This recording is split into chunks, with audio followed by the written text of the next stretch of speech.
Hola, buenos días. Gracias por acompañarnos y también a la oportunidad que nos brinda Novotec de dar este webinar. Espero que les interese. Creo que se va a grabar. Si no pudieron pues, estar aquí, se va a enviar un enlace, ¿no? Si no me equivoco. En fin, mi nombre es Juan Manuel Cortés y estoy en la vertical de audio y video de Belden.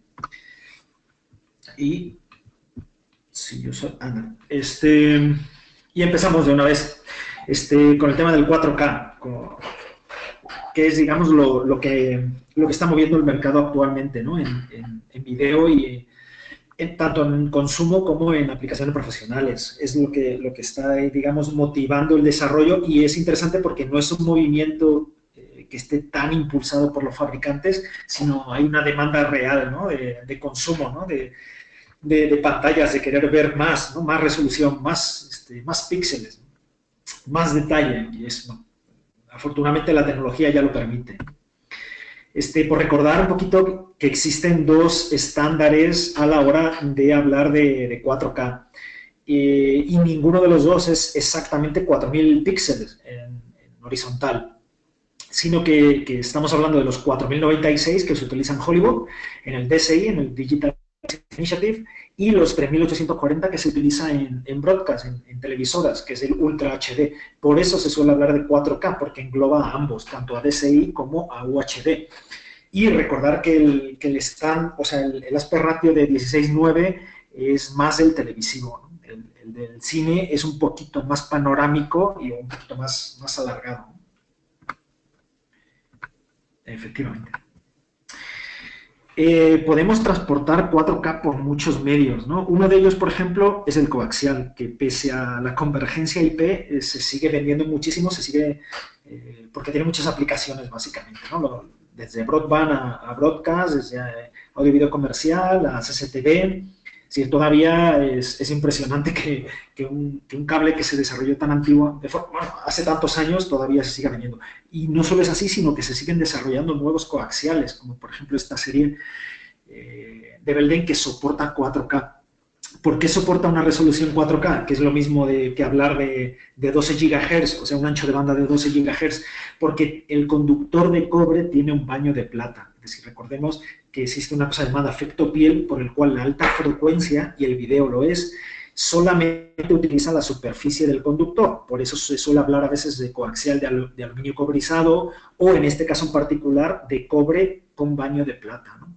A través del baño de plata es por donde va la alta frecuencia, ¿no? En este caso, los 12 GHz, que es el ancho de banda del 4K. Y ya existe, de hecho, salió a principios de año un estándar para eso, ¿no? Para llevar los 12G a través de un solo coaxial, porque antiguamente, ahora un par de años, no tan antiguamente, se empezaba a hablar del quad link, es decir, de llevar 12G a través de 4 coaxiales. Ya eso no se necesita y se puede llevar, o los chips de los equipos lo permiten, llevar este ancho de banda a través de un solo coaxial. El módulo que he puesto aquí, que es un SFP de Embryonics, me parece, es interesante. ¿Por qué? Porque es un SFP coaxial, te permite ambientes híbridos para trabajar en coaxial y en IP. Entonces, pues se puede utilizar puedes utilizar el coaxial en un lugar y luego meterte en la red, ya sea por IP, ¿no? Más allá de que utilices cobre o fibra. También podemos transportar 4K a través de IP, de Internet Protocol, ¿no? De esta forma de paquetizar datos. El gran problema ha sido que ha habido muchos estándares, ¿no? Desde el ABB, luego salió el TCN, el CENTI 2022, el TICO, que tenía una compresión de 4:1, el Video Service Forum sacó el TR3 y el TR4, y ahora, en septiembre del mes pasado, por fin salió el primer draft del CENTI 2110, que es el estándar que al parecer ya todos los fabricantes se han puesto de acuerdo para transportar 4K a través de IP. Podemos transportar 4K a través de HDMI, pero lo cual debemos de recordar un par de cosas. Uno, que el HDMI 1.4 va de salida, es decir, es un estándar que ya se quedó obsoleto y que no es recomendable frente al actual, que es el HDMI 2.0. ¿Por qué? Porque el 1.4, aunque te permite algún tipo de resolución 4K, no te permite la mayoría de las actuales. Es decir, no puedes meter 4K 60 campos, o tienes que empezar a comprimir la parte de la profundidad de color o la parte de la compresión de la transmisión de datos. Entonces, no es recomendable, ¿no? Es mejor asegurarse de que estamos utilizando un HDMI 2.0 porque soporta casi todos los formatos 4K. Y también porque acaban de anunciar o anunciaron a principios de año el HDMI 2.1. Pues un poquito por competencia con DisplayPort. Y se supone que en el Q4 van a lanzar el primer draft, ¿no? O la primera especificación. Obviamente, como se multiplica el ancho de banda, como pasamos desde los 18 GB actuales del HDMI 2.0 hasta los 48, seguramente vayan a tener que cambiar mucho hardware, por eso se está retrasando. Pero bueno, es bueno tenerlo en mente. Luego hay otros estándares para transportar 4K a través de IP, como son, bueno, a través del cableado estructurado, y ahora explicaré por qué, como es el HDBaseT. HDBaseT es una asociación que ya alcanza casi 200 fabricantes y es una forma de paquetizar datos para transportar video de un lugar a otro, ¿no? Cuando las distancias del HDMI ya nos llegan, queremos utilizar cableado estructurado. El problema es que el cableado estructurado como tal, pues es el soporte físico. Una cosa es el soporte físico y otra cosa es la forma que tenemos de paquetizar los datos, ¿no? Entonces surgió el HDBaseT, que HDBaseT no es Ethernet, es decir, no paquetiza por IP, por Internet Protocol, es una paquetización distinta, pensada específicamente para video 4K. Entonces, surgió este estándar y realmente se ha convertido un poquito como Dante, ¿no? Es el estándar ganador de facto por el número de fabricantes que lo soportan. Y es interesante o es importante recordar que existen varios estándares de HDBaseT. El HDBaseT 1.0 es el primero que surgió y el actual, el más relevante, es el 2.0. El 2.0 sí te permite llegar hasta los 100 metros y y también es importante recordar, como con el HDMI 1.4 y el HDMI 2.0, que el chip de Valens es el fabricante de todos los chips de HDBaseT, más allá del fabricante, está limitado hasta los 10 GHz, es decir, está limitado a HDMI 1.4. Anunciaron hace relativamente poco en Infocom el HDBaseT 3.0 para igualar el ancho de banda del HDMI 2.0. Pero esto es todavía una teoría. Ahora, justo estos días terminó en Barcelona el World Forum del HDBaseT, donde se supone que se avanzó en el HDBaseT 3.0. Entonces, aprovechando un poquito este hueco, ¿no?, entre el ancho de banda que propone HDBaseT, surgió el SDVoE, ¿no?, que es Software Defined Video Ethernet, con dos ventajas. Uno, que ya partía del HDMI 2.0, de los 18 GB de ancho de banda. Y dos, que trabaja con IP. Recuerdo que el HDBaseT no es IP, es una forma de paquetizar datos distinta, aunque utilice la misma infraestructura física del cableado estructurado. Bueno, el fabricante de los chips de esta alianza es Atovision, ¿no? Y es una alianza realmente súper nueva que acaba de surgir, que tiene pocos miembros. Belden es miembro de las dos, tanto de HDBaseT como del SDVoE, pero honestamente, yo a nivel personal, pues constato que realmente el que se está utilizando de forma masiva es el HDBaseT. Y por eso lanzó HDBaseT el 3.0 o el anuncio más bien, precisamente con estas dos ventajas. Con la ventaja de que aumentaba el ancho de banda y con la ventaja de que ya empezaría a encapsular IP. Bueno, por eso nos vamos a centrar un poquito en HDBaseT, porque es el que realmente está funcionando en la vida real, el que tiene más aplicaciones, el que se está utilizando, y ya hay muchos instaladores que lo manejan bastante bien, ¿no? ¿Por qué el HDBaseT ha funcionado tan bien? Pues porque viene a reemplazar o viene a simplificar la instalación.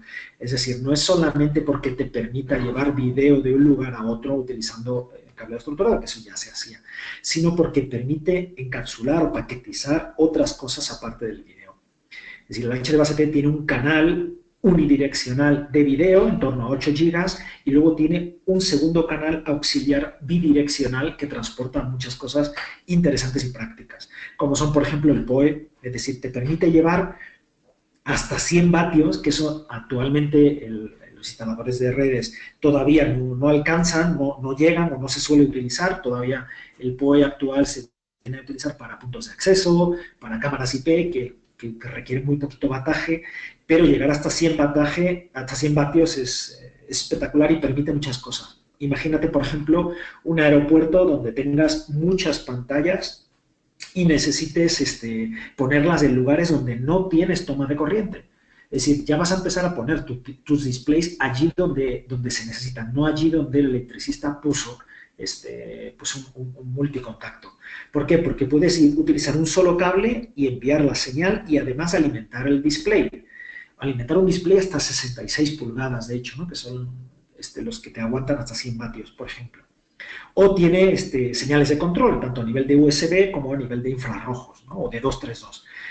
¿Eso qué te permite? Bueno, pues que no tengas que ir corriendo al site para cambiar un clip de video que está erróneo, sino que literalmente apuntas a tu extender HD base T y cambias el clip y tomas el control de tu servidor que está a 100 metros, por ejemplo.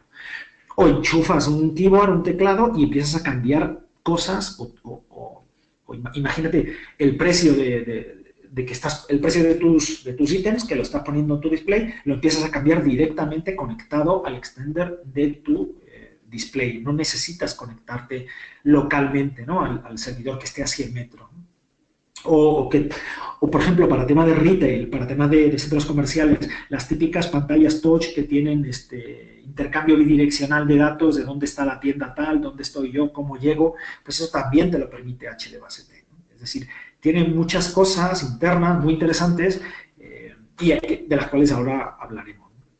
Ah, por cierto, todo el tema del handshake entre HDMIs, que a veces es una pesadilla, HD base T no interviene. Es decir, el proceso de handshake o de acuerdo entre el equipo emisor y el equipo receptor de HD base T consta de 3 fases, que es el hot plug, que son los 5 voltios que emite un equipo, el tema del ID o EDIT, que es básicamente qué resoluciones soporta el destino para saber yo qué resolución voy a poner mi imagen a la hora de enviarla, y el HDSP, que es la parte contra la piratería, que es, bueno, qué clave pública tiene el equipo de destino, ahora toma esta clave privada con la cual tú vas a decodificar el contenido que yo te envío. Todo ese proceso, que a veces es muy complicado, sobre todo con el último, con el 2.2, HD base T es transparente. Es decir, no interviene, por lo tanto, te ahorra problemas, ¿no? Y lo segundo es que no genera latencia relevante o apreciable. Estamos hablando de milisegundos, y esto es importante, ¿por qué? Porque si manejamos video en tiempo real, el tema de que haya retardos es realmente molesto, ¿no? No sé si habéis visto alguna vez en una sala un salón de una universidad donde el proyector está muy lejos y está utilizando algo que está generando retardo. Pues el profesor se empieza a mover de una manera y tú lo ves en la pantalla o en el proyector de otra manera, con un cierto retraso, ¿no? Y eso muchas veces es por lo menos molesto para la audiencia, ¿no? Entonces, si vamos a manejar video, por lo menos que tengamos una tecnología que no genere latencia. Esta imagen es un PAN 16. PAN 16 es la forma de modular una señal, de codificarla en 16 pulsos, 8 en positivo y 8 en negativo, y en la manera que tenemos de codificar, ¿no? Es un estándar, sobre todo, que se utiliza en categorías AISA, por ejemplo. Entonces, cuando tú envías una señal a cierta distancia, lo normal es que el patrón de ojo, es decir, esos huecos que quedan entre el positivo y el negativo, digamos, se van cerrando. Y si el patrón de ojo se cierra, si no tenemos un muy buen equipo en destino que regenere y levante la señal, lo que va a pasar es que se va a pixelear o no va a llegar, o no lo va a identificar, o se va a ir la pantalla a negro. Lo bueno que tiene el HD base T es que paquetiza PAN 16, que es una manera de manejar un ancho de banda muy potente, porque estamos hablando de 16 niveles,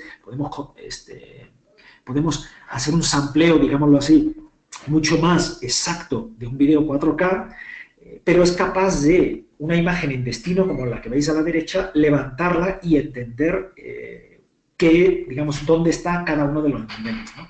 Entonces, lo que está haciendo de alguna manera el HD base T es recloquear o regenerar la señal, que muchas veces el estándar HDMI que se creó para consumo está ensuciando, ¿no? Está generando un jitter que el HDBaseT consigue leer, ¿no? Por eso funciona tan bien, si está bien hecho, si la instalación está bien hecha y sobre todo si los equipos HDBaseT son relativamente buenos, ¿no? Porque hay chips y chips. El HDBaseT también tiene, como os comentaba, audio. Audio de todos los niveles, tanto el que viene embebido en el HDMI como el audio return channel, es decir, el canal que se regresa, o que utilizamos muchas veces porque no nos interesa las bocinas de la tele, sino que queremos sacar ese audio de la tele y llevarlo a un buen ampli, pues utilizamos el ARC, el Audio Return Channel, pues el HDBaseT también lo soporta.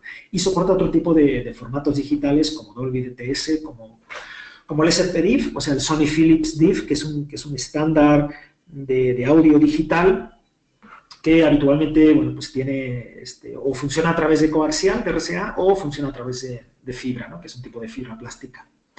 Y el Intersound también, que lo suelen utilizar algunos audífonos, micrófonos semiprofesionales.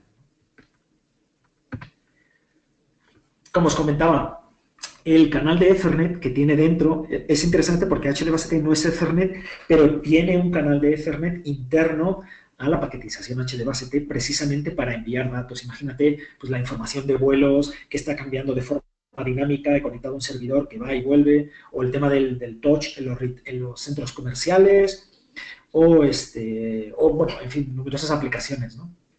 ¿Qué es lo que pasa si conectamos un puerto HDBaseT y lo metemos, o una señal HDBaseT, en un puerto de un switch de Ethernet? Actualmente, en el HDBaseT 2.0, que se supone que en el 3.0 cuando salga esto no va a ocurrir, entra en modo fallback, es decir, empieza a utilizarse ese canal de transmisión que has creado como un puro canal de 100 megas de Ethernet. Sí lo puedes seguir utilizando y te va a permitir enviar datos, pero son pues como si fuera un patchcore normal y corriente de redes de datos, ¿no?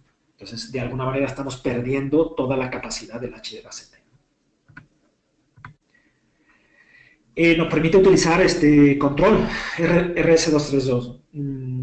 Bueno, aquí podéis ver el pinout, que la gente que lo marque pues ya lo sabe, y sí lo remarco un poco por dar dos tips. Uno de ellos es porque cuando hagamos la configuración del 232, debemos recordar que tenemos que poner en NAND en ambos lados a través del puerto, bueno, cuando configuremos el puerto COM, ¿no? ¿Por qué? Porque no soporta el flow control en muchos equipos, otros sí lo soportan, entonces, bueno, como recordatorio. Y lo segundo, que cuando entremos en modo low power, es decir, que cuando haya pues poco bataje en la red, el RS232 tiene, digamos que el serializador está limitado en su velocidad, hasta 9.6K. Entonces, esto, bueno, solamente pasaba en HDBaseT 1.0, no en el HDBaseT 2.0. Entonces es importante que si tenemos un requerimiento de alta velocidad en RS232, nos aseguremos que el equipo HDBaseT es 2.0, porque el 1.0 está limitado al rate de audios que vayamos a manejar.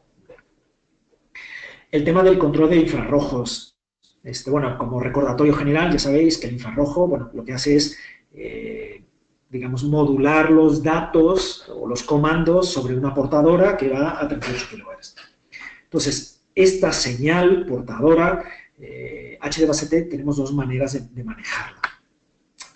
Una es que cuando, digamos, la señal infrarrojo entra en el equipo HDBaseT elimina los 38 kHz de la portadora, y otra es que ambas señales vayan a través del link HDBaseT, desde el extender de transmisión hasta el extender de recepción. Esto se ve un poquito más claro aquí. Bueno, el tip básicamente, bueno, recordar, ¿no? Que aunque un extender o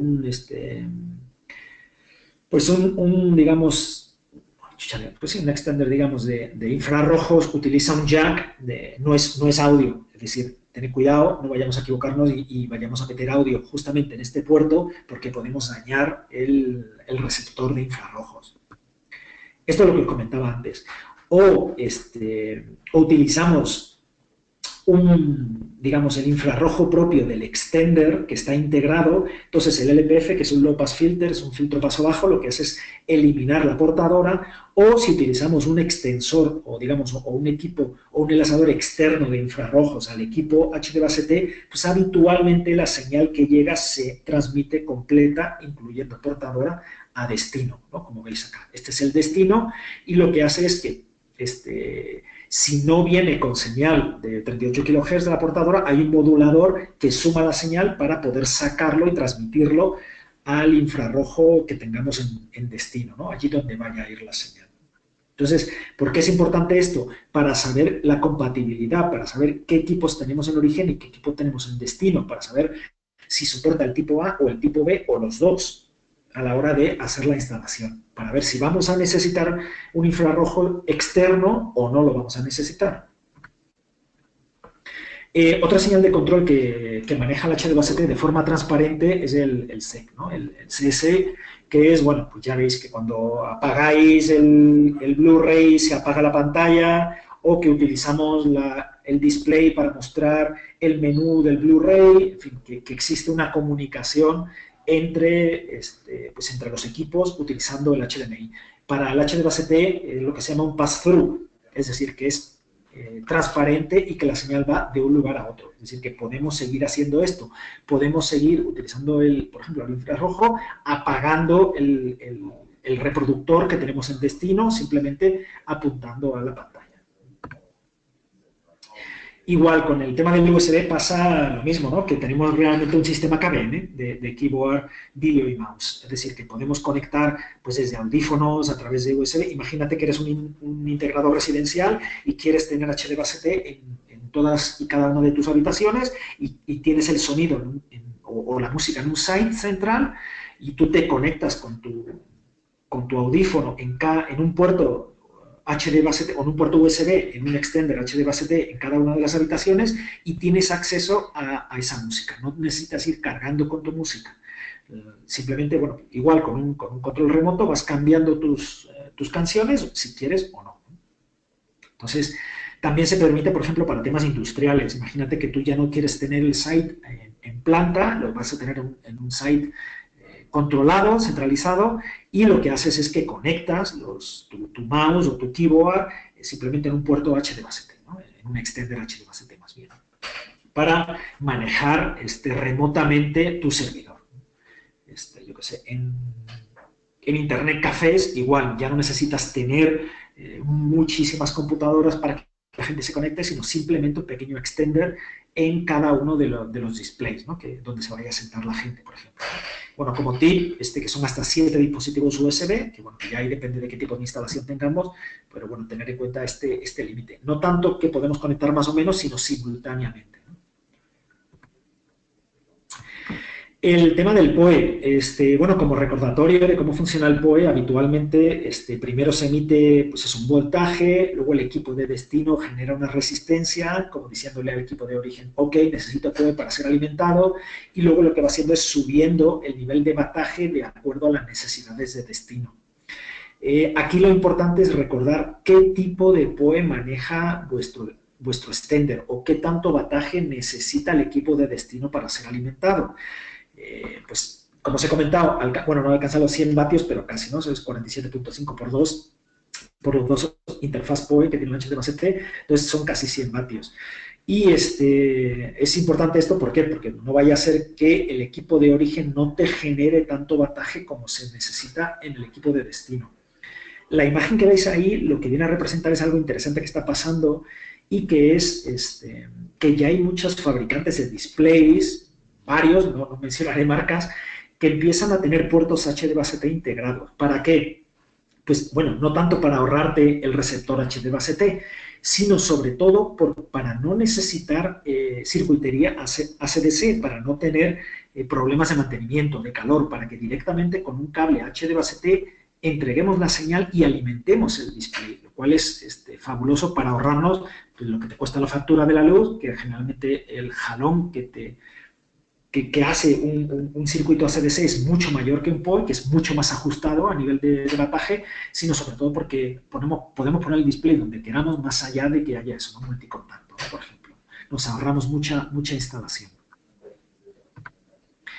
Sin embargo, ha habido muchos problemas con el HDBaseT, ¿no? El HDBaseT empezó muy fuerte, la alianza decía, bueno, pues que realmente podías conectar casi cualquier cable, lo hizo un poquito por popularizar el estándar, y casi te decía, bueno, pues puedes conectar a categoría 5E UTP o puedes conectar casi una agujeta de tu zapato y te va a servir, ¿no? Pero esto, pues bueno, muchos instaladores ya lo saben, no es así.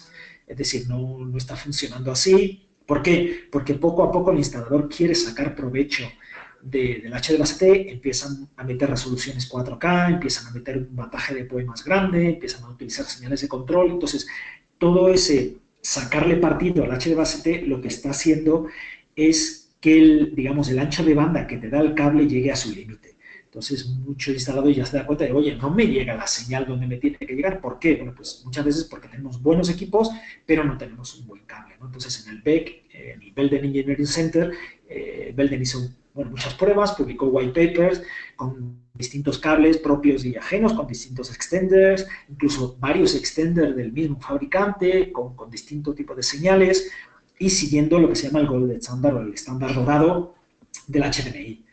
Y lo que descubrió son, bueno, pues aquí tenéis un poquito el resumen. Uno, que HDBaseT, como no es Ethernet, funciona en 425 MHz básicamente. Es decir, funciona en un ancho de banda un poco raro, que no es ni categoría 6A ni categoría 6, está más o menos ahí entre medio. Lo cual nos lleva a una primera conclusión. Utilizar un cable, por ejemplo, categoría 7, es un exceso absoluto, es decir, por lo menos en lo que a Belden respecta, es tirar el dinero. Es demasiado ancho de banda para lo que se necesita en HDBaseT, por ejemplo. Y lo segundo es que utilizaron categoría 7, que no sé si la habéis visto alguna vez. En México no es un estándar aprobado, pero en Europa sí, tiene los 4 pares apantallados. Y esto es una pesadilla de conectorizar y un riesgo adicional a la hora de cortos, sobre todo si no existe mucha cultura, ¿no?, a la hora de apantallar los pares, ¿no?, de aterrizarlos o de conectorizarlos. Bueno, esto es un gráfico, ¿no?, donde se ve, digamos, el gold estándar, que básicamente te permite solamente un píxel fallido por cada 1000 millones, que es un estándar para mí excesivo porque es muy difícil de ver en vídeo en tiempo real. Entonces, bueno, aquí viene un poquito la parte de publicidad. Lo que Belden ha creado es un cable específico para HDBaseT. Y no porque no puedas utilizar otros cables de Belden o no de Belden, sino porque por lo menos Belden te garantiza que con este cable tú vas a poder aprovechar HDBaseT al máximo. Pues vas a aprovechar en resoluciones 4K hasta 100 metros y con 100 vatios de PoE, por ejemplo. Belden solamente te garantiza que tú vas a poder utilizar estos parámetros de HDBaseT con este cable.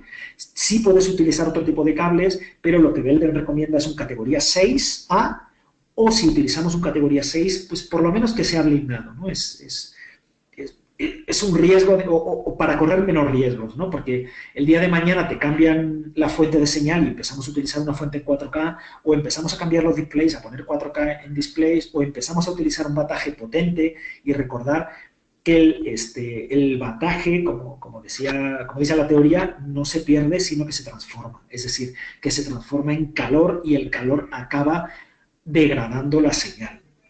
Entonces, es importante, bueno, incluso a nivel de seguridad, o sea, si empezamos a meter 100 vatios en categoría 5E, se puede recalentar tanto si es un mal cable que podemos derretir el dieléctrico, el aislante, y que haya un corto. Entonces, es recomendable que si pensamos llevar HDBaseT a donde podemos llevarlo, utilicemos un buen cable, ¿no? Este cable tiene un foil o una lámina de aluminio de protección. ¿Por qué?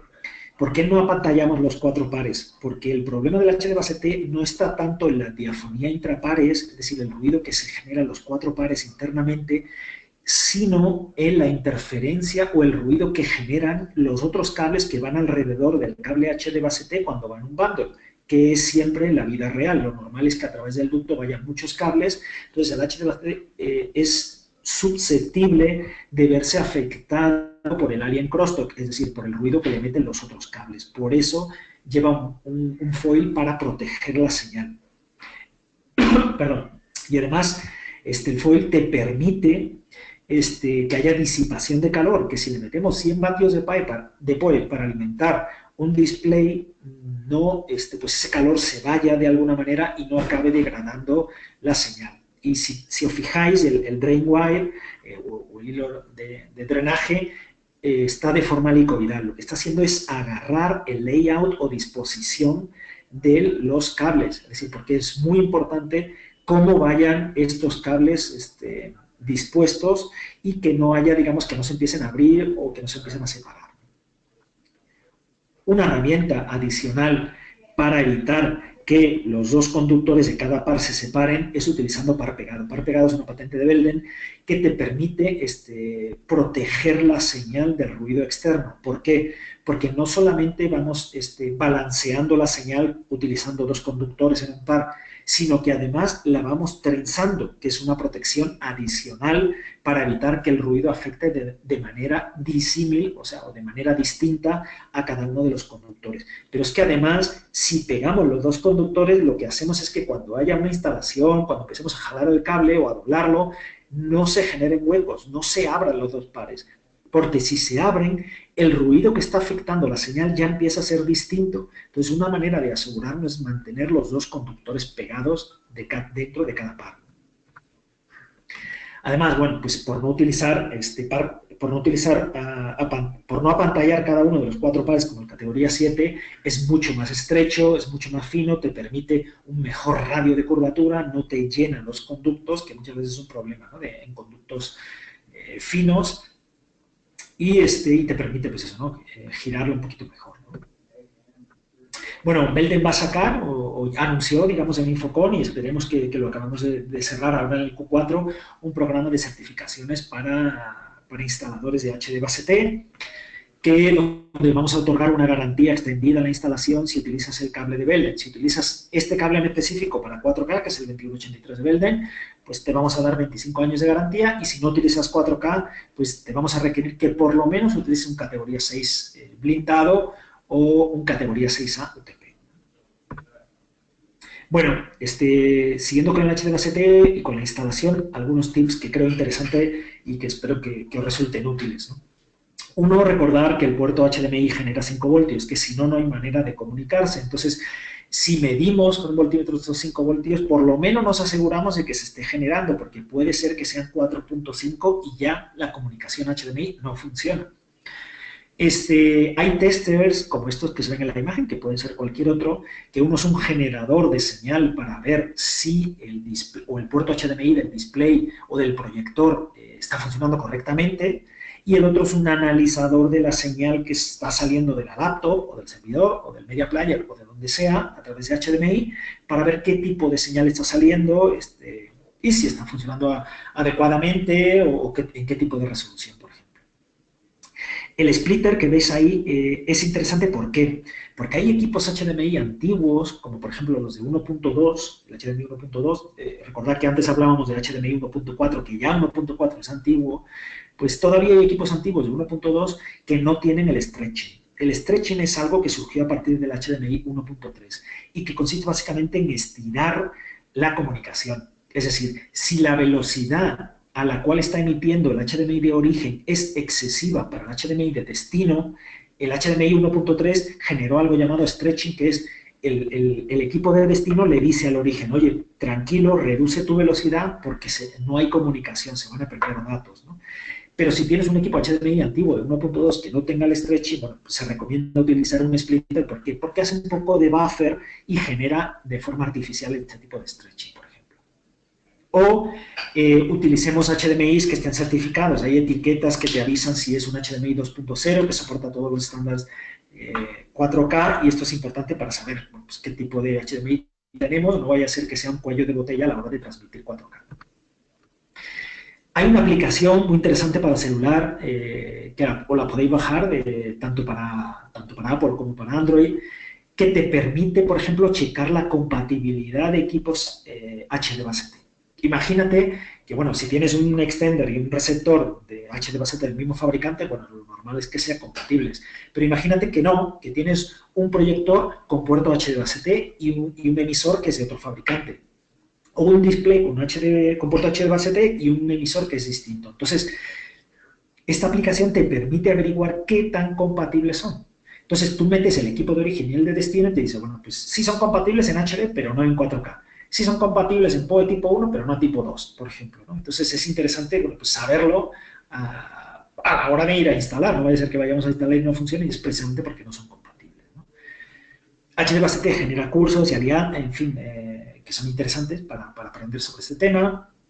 Recordar que HDBaseT no es Ethernet, es decir, a veces se necesita un tester adecuado, como este en particular, por ejemplo, que ha surgido solamente para enlaces HDBaseT, o Fluke, por ejemplo, acaba de actualizar sus equipos para HDBaseT, porque si tú metes un HDBaseT en Fluke que no esté actualizado, te va a salir un fail. Entonces, lo que ha hecho Fluke es actualizar algunos de sus equipos para que tú busques literalmente bueno, y con Belden lo ha hecho, por ejemplo, tú buscas el cable Belden para HDBaseT y puedes certificar la instalación y que te imprima eso un OK para que tú se la puedas dar a tu cliente, ¿no? De que está bien hecha la instalación. Luego, bueno, pues eso, como ya muchos de los cables para HDBaseT son con blindaje, pues qué tipo, si está o no certificado, por ejemplo, el cable para POH, para Power over HDBaseT, si estamos aterrizándolo bien, si Belden ofrece cursos para buen aterrizaje, por ejemplo, que me parecen interesantes. Entonces, bueno, para que el cable no se convierta en una antena, ¿no? Para que llevemos pues para que haya una buena tierra, ¿no? En la instalación. Lo que os comentaba antes, el tema del HDBaseT, bueno, la alianza HDBaseT ha llegado a un acuerdo con UL para certificar cables HDBaseT. Entonces, que sepáis que existen cables certificados por UL para HDBaseT, por ejemplo, para que te aguante los 100 vatios de torre. La imagen que veis ahí de un cono, ese es un cono de curvatura. Es interesante ¿por qué? Porque no todos los cables son iguales. Es decir, por ejemplo, el cable Belden 2183 para HDBaseT te permite doblarlo hasta 1 pulgada. Es decir, cuando lo habitual es que lo máximo sea que lo puedas doblar hasta 3 pulgadas. Entonces es importante saber este tipo de cosas para, en caso de que tengamos ductos pues estrechos, con por ejemplo, dos quiebres en 90 grados seguidos, por ejemplo, que es uno de los riesgos más habituales, que si tienes una columna y tú lo vas a doblar 90 grados, ahí es donde el cable empieza a sufrir. Entonces, si tenemos ese tipo de ducto, por lo menos que tengamos un cable que tenga un buen radio de curvatura, que te aguante, ¿no?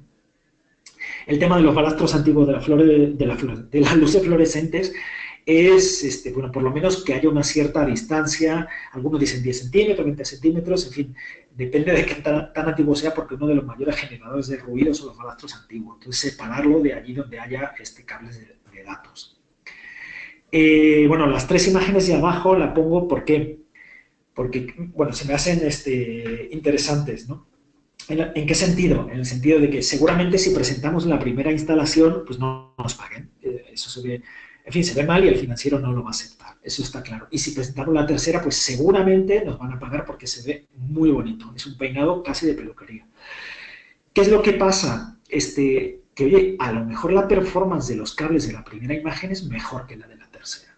¿Por qué? Porque la tercera, por ejemplo, lo primero es que están utilizando cinchos de plástico. El cincho de plástico lo que está haciendo es apretar el cable. ¿Y qué conseguimos con eso?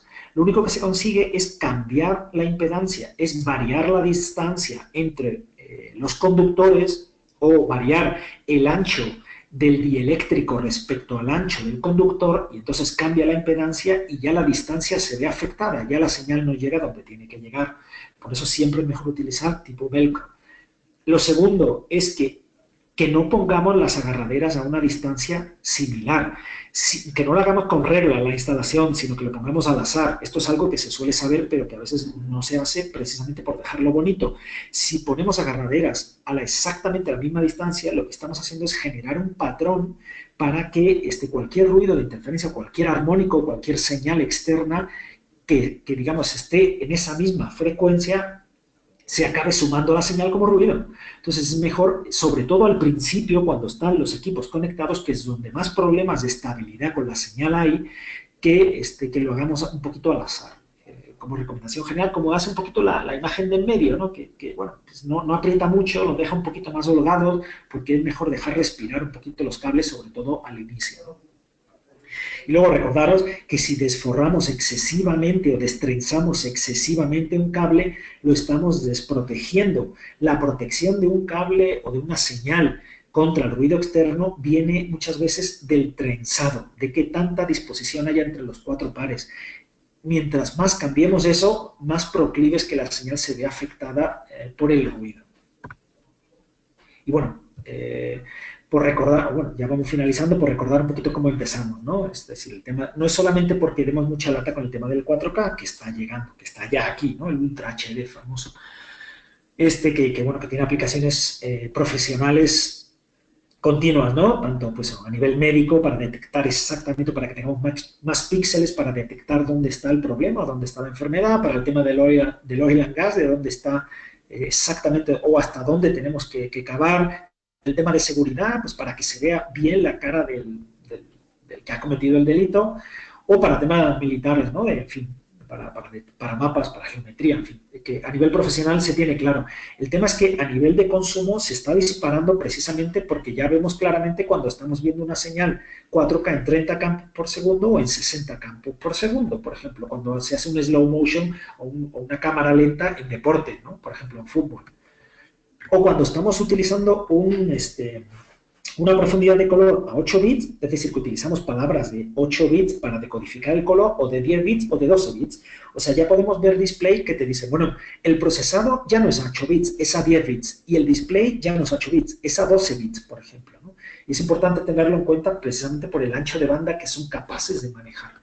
Porque ya estamos viendo mucho el tema del 444, es decir, que no haya compresión. Cuando hablamos de 420 y el Blu-ray trabaja 420, significa que enviamos toda la luminancia o todos los grises a cada uno de los píxeles, pero solamente enviamos la colorimetría o los colores a uno de cada 4 píxeles. Si hablamos de 444, significa que estamos utilizando todo el ancho de banda, que enviamos toda la información, ya sea luminancia y crominancia, a cada uno de los píxeles. Y esto dispara o duplica el ancho de banda necesario. Porque cuando hablamos de HDR, de High Dynamic Range, estamos hablando, bueno, sobre todo del HDR10, que es actualmente el que está funcionando un poquito mejor, de en torno a aproximadamente, por no meterme en detalle, de 1000 saltos. Es decir, que igual que hablábamos antes de cómo codificamos el color en 8 bits, en 10 bits, en 12 bits, también podemos hablar de cómo codificamos el blanco y negro o la gama de grises. Podemos hacerlo en SDR, que está en torno a 150 saltos, o en HDR, que está en torno a 1000 saltos. Eso significa que se dispara el ancho de banda necesario para transportar la señal. Bueno, la primera imagen es el tema del fútbol, que es el primero que se ha dado cuenta de que necesita imágenes con mucha resolución y mucho campo por segundo, con una profundidad de color adecuada, con HDR. ¿Por qué? Porque es de los poquitos eventos que en televisión abierta siguen teniendo buenos ratings. Entonces, para hacer slow motion, que es el equipo que vemos aquí, necesitamos ese tipo de señal para cuando hagamos un zoom que se vea bien lo que está pasando, ¿no? Las nuevas producciones de Netflix ya se comisionan obligatoriamente en 4K. Ya hay televisión, TV paga, que está generando canales en Ultra HD. Ya hay muchos fabricantes de pantalla que están haciendo displays en 4K. ¿Por qué? Porque los fabricantes de display o los fabricantes de la pantalla de píxeles que está dentro del televisor o del display ya están dejando de hacer pantallas en HD. Ya podemos ir a cualquier sitio, encontrar pantallas pequeñas en Ultra HD, precisamente porque hay escasez de displays en HD. Porque Tokio 2020, las Olimpiadas que vienen dentro de muy poquito, se van a producir obligatoriamente en 8K. Es decir, que se va a disparar el ancho de banda, que vamos mucho más rápido de lo que se pensaba, ¿no? Entonces, precisamente, ¿por qué? Porque te puede ocurrir de que pues, el año que viene o cuando sea vas a empezar a utilizar 4K o vas a cambiar los displays o los proyectores o la fuente de señal. La recomendación de Beldec es tener esto en cuenta y utilizar una buena infraestructura, un buen cable que te soporte ese ancho de banda, que no sea un cuello de botella que te obligue a ir a recablear. Y creo que ya está. Esto ha sido todo. En fin, espero que haya sido, no sé si demasiado breve o demasiado largo, espero que haya sido interesante. Ahí tenéis mis datos, podéis contactar con nosotros o con Novotec para cualquier cosa, ¿no? Cualquier pregunta que tengáis. Buen día, únicamente para saber si alguien tiene alguna pregunta acerca de la presentación de Juan Manuel, nos pueden escribir al chat. y si no, pues está su contacto. Le pueden mandar directamente a él su duda o a mi correo que es marketing, mercadotecnia@novotec.com.mx, o también nos pueden escribir a contacto@novotec, que está apareciendo en sus pantallas. Este webinar se grabó y se va a subir a nuestro canal de YouTube, que nos pueden encontrar como Novotec MX. En el transcurso de la próxima semana ya lo van a tener listo por si se incorporaron tarde al webinar o algo, lo pueden checar ahí. Y pues agradecer a Juan Manuel, creo que no hay ninguna pregunta. Muchas gracias Juan Manuel por tu tiempo, muy interesante tu conferencia y tenemos otra emisión de Belde. Próximamente vamos a tener otro webinar para que estén atentos. Ok, pues muchísimas gracias, Yasmin, muchísimas gracias a los que se pudieron conectar, y si no, bueno, a los que nos estén viendo en diferido, Sí. y estamos a sus órdenes. Ok, entonces con esto concluimos el webinar. Muchas gracias a todos por su tiempo. Saludos.